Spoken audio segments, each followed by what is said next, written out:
हाँ तो नमस्कार जी, वापस से आप सभी का स्वागत है हमारे इस यूट्यूब चैनल में। यदि आप भी बिहार बोर्ड में मैट्रिक या इंटर का एग्ज़ाम देने वाले हैं 2025 में, तो आप लोग को हमने बतलाया था पिछली वाले वीडियो में कि आप लोग का परीक्षा फॉर्म भराना शुरू हो गया है। उस परीक्षा फॉर्म से रिलेटेड सारा जानकारी आपको हमने पिछली वाले वीडियो में बतला दिया था, जिसमें हमने आपको बतलाया था। यदि आपने नहीं देखा है तो हमारे चैनल पर जाकर देख सकते हैं, वरना हम थोड़ा सा बतला देते हैं कि यह जो आपका परीक्षा फॉर्म है, यह आपका एग्ज़ाम देने के लिए एक फॉर्म भरवाया जाता है बिहार बोर्ड द्वारा। इसी के आधार पर आप लोग का मूल रजिस्ट्रेशन कार्ड आता है, रजिस्ट्रेशन कार्ड, और इसी के आधार पर आप लोग का एडमिट कार्ड आता है, और इसी के आधार पर आप एग्ज़ाम दे पाते हैं। तो सबसे मेन आपका यह जो फॉर्म होता है, इस फॉर्म का अंतिम डेट आप लोग का 24 तारीख तक है। 24 तारीख तक आपको फॉर्म भरवा लेना है। और इस फॉर्म का शुल्क की बात करें तो क्लास 10th में हम लोग बात करते हैं SC और ST की, तो SC ST का आप लोग का 880 रुपये के लगभग में लग रहा है, और नहीं 900 रुपये के लगभग में लग रहा है। और OBC का बात करें और जनरल का तो उनका 1010 रुपये लग रहा है। बाकी साइंस में तीनों स्ट्रीम के विद्यार्थियों के लिए आप लोग का 1400 रुपया लग रहा है। तो पैसा और डेट हमने बतला लिया अंतिम दिन। पिछली वीडियो में हमने आपको फॉर्म किस प्रकार से भरना है इसके बारे में नहीं बतलाया था, तो आज की इस वाले वीडियो में हम लोग आपको बतलाने वाले हैं कि आपका जो फॉर्म है एग्ज़ाम वाला जो मिलेगा उसको किस प्रकार से भरना है, क्या क्या गलती है जिस पे आप लोग को ध्यान देना है, और किस प्रकार से इस फॉर्म को आप लोग प्राप्त कर सकते हैं। तो सारा जानकारी आज की इस वाले वीडियो में हम लोग देने वाले हैं। वीडियो में लास्ट तक बने रहिएगा। वीडियो पसंद आए तो वीडियो को लाइक जरूर करिएगा, और अपने दोस्तों पर जरूर शेयर करिए, क्योंकि कोई भी फॉर्म भरने से वंचित ना रह जाए, वरना उनका पूरा साल बर्बाद हो जाएगा। तो इसलिए अपने दोस्तों पर वीडियो को शेयर करिए, और जो चैनल पर नए हैं वह चैनल को सब्सक्राइब कर लीजिए। तो चलिए सबसे पहले हम लोग क्लास 10th के फॉर्म के बारे में बता देते हैं कि किस प्रकार से आपको भरना है। तो देखिए यही आपका फॉर्म है क्लास 10th वाले विद्यार्थियों का। इसी को आप लोग को भरना है। 2 पेज का आपका फॉर्म है, इसी को आप लोग को भरना है, या फिर 1 पेज में भी आपको हो सकता है। हम तो आपको बतलाते हैं, आप यदि विद्यालय नहीं जाते हैं तो आपके विद्यालय में आपके जिला के जो भी जिला कार्यालय हैं वहाँ पे आप लोग का जो मूल पंजीकरण होता है, मूल पंजीकरण जिसको हम लोग कहते हैं रजिस्ट्रेशन कार्ड, अभी कुछ दिन पहले आप लोग का उसका डम्मी आया था, परंतु अब उसका ओरिजिनल रजिस्ट्रेशन कार्ड आपके विद्यालय में पहुंच गया है। तो कृपया आप अपने विद्यालय से जाकर प्राप्त कर लें, और उसी मूल पंजीकरण से आपको यह जो फॉर्म है आप उसी के आधार पर आपको भरना पड़ेगा। तो आप अपने विद्यालय से उसे प्राप्त कर लीजिए और उसी के आधार पर इसको भरिएगा। तो यही आपका फॉर्म है। चलिए अब हम लोग जानते हैं किस प्रकार से आपको इसको फॉर्म को भरना है। सबसे पहले तो आप लोग का यहाँ लिखा है बिहार विद्यालय परीक्षा समिति, Bihar board, Bihar school examination board, online application form annual examination 2025। तो यह आप लोग का एग्ज़ाम के लिए फॉर्म है। इसमें आप लोग को सबसे पहले भरना है नंबर 1 में रजिस्ट्रेशन नंबर आपको लोगों को भरना है, रजिस्ट्रेशन नंबर और ईयर। यदि आपको अपना रजिस्ट्रेशन नंबर नहीं याद होगा तो आपके स्कूल के शिक्षक आपको प्रधानाध्यापक बतला देंगे। BSCB यूनिक ID भी आपको नहीं मालूम होगा तो आपके विद्यालय के शिक्षक या फिर आपके प्रधानाध्यापक आपको बतला देंगे। उसके बाद अब हम लोग बात करते हैं यहाँ पे स्टूडेंट कैटेगरी के बारे में पूछा जा रहा है कि आपका सिंगल सब्सटेंट है, कॉम्पार्टमेंट है, बेटरमेंट है कि EX है। तो इसमें आपको नहीं समझ में आएगा तो इसको छोड़ देना है। अगला आपका चौथा है कि स्कूल कोड आप लोग का सभी विद्यालय का 5 अंक का कोड होता है, उसको आप लोग को यहाँ भरना है, जो कि 74 या इस प्रकार से शुरुआत होता है उसका। तो आपको इस यहाँ पे लिखना है, फिर अपना स्कूल का नाम लिख लेना है, अपना डिस्ट्रिक्ट का नाम लिख लेना है, और फिर अपना नाम लिखना है यहाँ पे, अपने माता जी का नाम, अपने पिताजी का नाम, और उसके बाद बात करें तो अपना डेट ऑफ बर्थ लिखना है। डेट ऑफ बर्थ के बाद आपको टिक मारना है। आप जेंडर पे मेल है तो मेल पे टिक मारिएगा, फीमेल है तो फीमेल पे, या फिर अदर है तो अदर पे टिक मारिएगा। कास्ट कैटेगरी में यदि आप जनरल में आते तो जनरल पे मारिएगा टिक, EBC में आते तो EBC पे, BC में आते तो BC पे, ST है तो ST, SC है तो SC, जो भी आप है कास्ट उस कास्ट कैटेगरी पे आपको टिक मार देना है। उसके बाद बात कर लेते हैं हम लोग। अगला है डिफरेंटली एबल्ड, मतलब आप विकलांगता का प्रकार। यदि आप किसी भी प्रकार से आपका दिव्यांग हैं, विकलांग हैं, कुछ भी प्रॉब्लम है तो आपको यस पे टिक मारना है और यहाँ लिखना है कि क्या प्रॉब्लम है।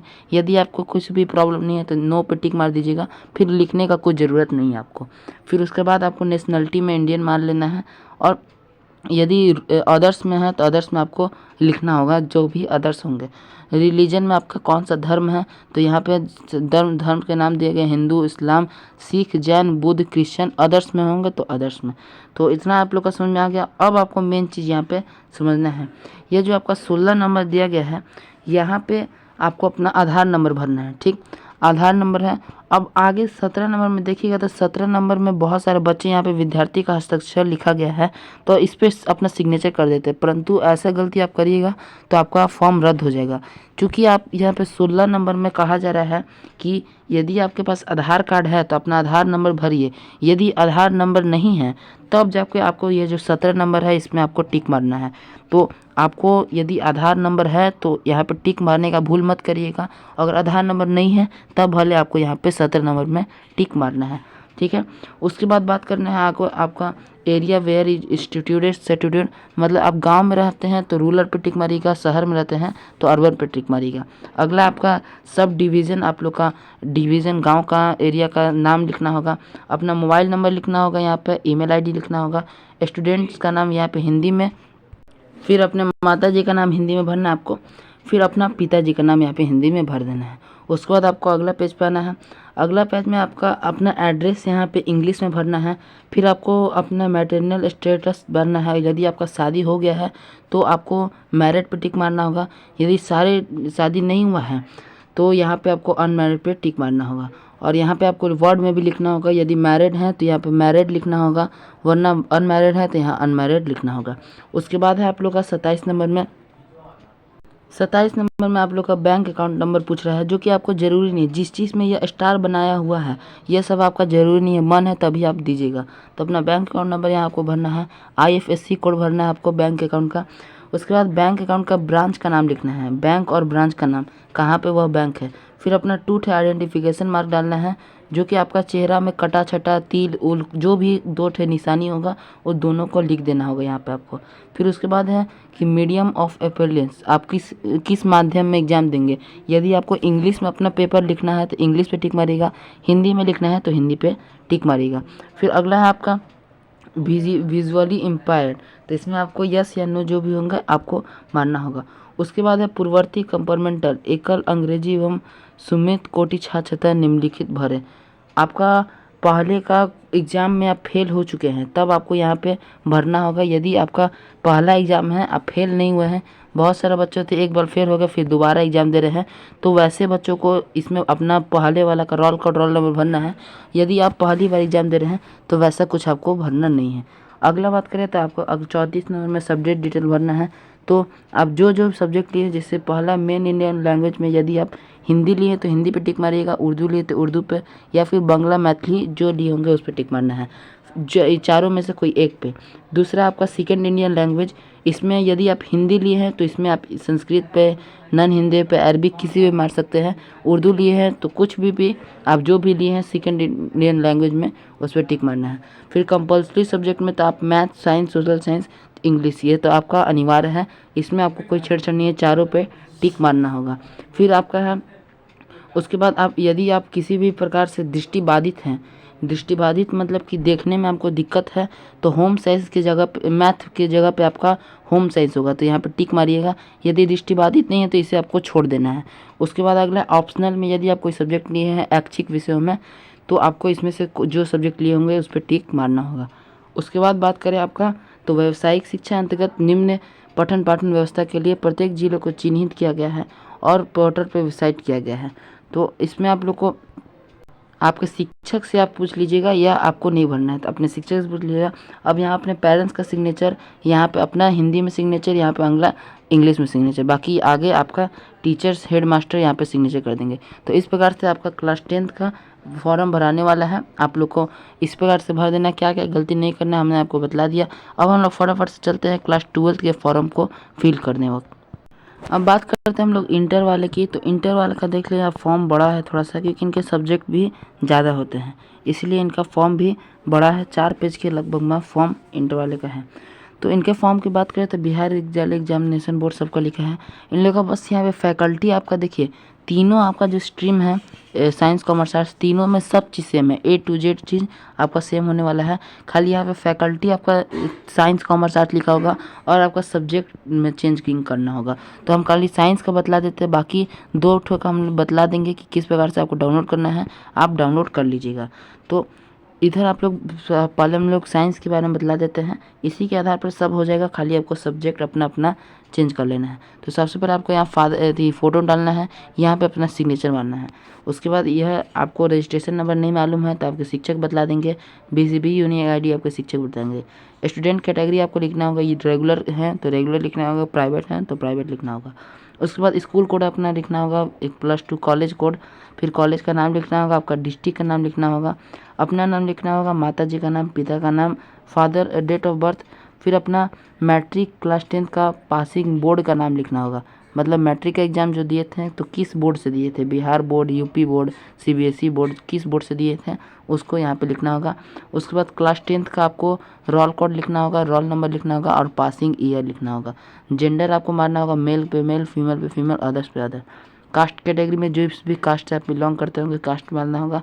फिर डिफरेंटली एबल्ड, यदि आप किसी भी प्रकार के विकलांग हैं तो आपको यस मार के जिस भी प्रकार का विकलांग है यहाँ लिखना होगा, यदि नहीं है तो नो पे मारना होगा।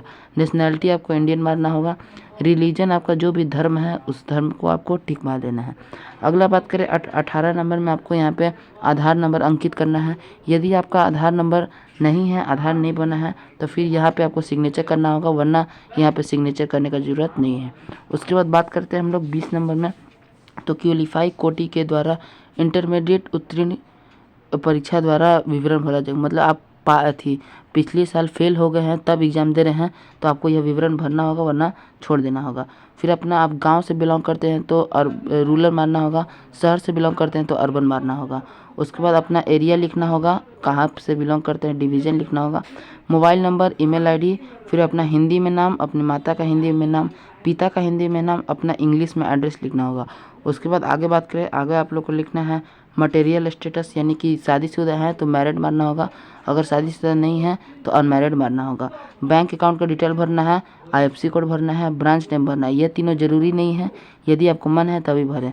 फिर अपने 2 ठे आपका चिन्हासी का चिन्ह लिखना है, पहचान चिन्ह लिखना है। उसके बाद अपना लैंग्वेज लिखना है जिस माध्यम से आपको एग्ज़ाम देना है। हिंदी में तो हिंदी पे टिक मारना है, इंग्लिश पे देना है तो इंग्लिश पे टिक मारना है। उसके बाद बात करें आगे, तो आगे आपको सब्जेक्ट डिटेल पूछ रहा है। बस यही चीज़ आपका तीनों स्ट्रीम में चेंज रहेगा, खाली सब्जेक्ट डिटेल। तो सबसे पहले आप लोग का कंपल्सरी सब्जेक्ट में आपको हिंदी इंग्लिश में जो लिए होंगे उस पर टिक मारना होगा। उसके बाद कंपल्सरी सब्जेक्ट 2 में आप लोग जो भी सब्जेक्ट लिए होंगे, यदि इसमें हिंदी मारे हैं तो आपको इसमें हिंदी के अलावा और कोई मारना होगा। यदि आप इसमें इंग्लिश मारे हैं तो आपको इंग्लिश के अलावा और कोई मारना होगा। जो भी आप सब्जेक्ट लिए हो मार दीजिएगा। आगे आपका इलेक्टिव सब्जेक्ट ग्रुप में आपको मारना है, PCB लिए हैं कि PCM लिए हैं, फिजिक्स, केमिस्ट्री, बायो या मैथ में से जो एक लिए होंगे उसको आपको टिक मारना है। फिर यदि आप एडिशनल सब्जेक्ट लिए हैं तो एडिशनल सब्जेक्ट को टिक मार देना होगा, जो भी सब्जेक्ट लिए होंगे तब पर ही। उसके बाद बात करें आप लोग को, उसके बाद आपको यहाँ पे अपने पेरेंट्स का सिग्नेचर, अपना सिग्नेचर हिंदी में, अपना सिग्नेचर इंग्लिश में, फिर आपके प्रधानाध्यापक यहाँ पे सील मारेंगे आपका और फिर आपका फॉर्म रेडी हो जाएगा। तो इस प्रकार से आपको अपना साइंस स्ट्रीम वाले का फॉर्म भर लेना है। सेम टू सेम आपका आर्ट्स वाले का भी फॉर्म है और प्लस में कॉमर्स वाले का फॉर्म है। अब इसे डाउनलोड कैसे करना है, तो इसको डाउनलोड करके यहाँ आपको डिस्क्रिप्शन में हमारे इंस्टा ID का लिंक मिल जाएगा। बस वहाँ पे आपको हमें फॉलो करके मैसेज करिएगा फॉर्म, बस आपको तीनों स्ट्रीम का फॉर्म मिल जाएगा। जिस स्ट्रीम का चाहिए होगा उसको आपको मैसेज करना होगा, आपको तीनों स्ट्रीम का फॉर्म मिल जाएगा। अब बात करें मैट्रिक का, तो मैट्रिक का भी फॉर्म मिल जाएगा, आपके पास हमारे को मैसेज करिएगा। तो आशा करते हैं कि आपको किस प्रकार से फॉर्म भरना है, क्या गलती नहीं करना है, सारा जानकारी समझ में आ गया होगा। यदि वीडियो पसंद आए तो वीडियो को लाइक जरूर कर दीजिएगा, चैनल पर नए हैं तो चैनल को सब्सक्राइब कर लीजिए। और जो भी बच्चे क्लास 10th में अध्ययन कर रहे हैं उनके लिए मालूम होना चाहिए आपको कि हमारे द्वारा मंथन QV सीरीज़ चलाया जाता है, जिसमें हम लोग सभी सब्जेक्ट का कॉन्सेप्ट कंप्लीट करवाते हैं तथा सब्जेक्टिव क्वेश्चन आंसर करवाते हैं 2011 से लेकर के 2024 तक। तो अभी आप लोग का आज का क्लास होने वाला है संस्कृत का चैप्टर 2 पाटलिपुत्र वैभव। तो क्लास में जो जुड़िएगा, रात को 10 बजे से हम लोग का क्लास शुरू होता है। तो क्लास 10th वाले के पास वीडियो को शेयर कर दिए, और जो भी नए पे हैं चैनल पे वह चैनल को सब्सक्राइब कर लीजिए ताकि हर वीडियो का नोटिफिकेशन सबसे पहले प्राप्त होता है। तो हम मिलते हैं आपसे अगले वीडियो में, तब तक के लिए जय हिंद जय भारत।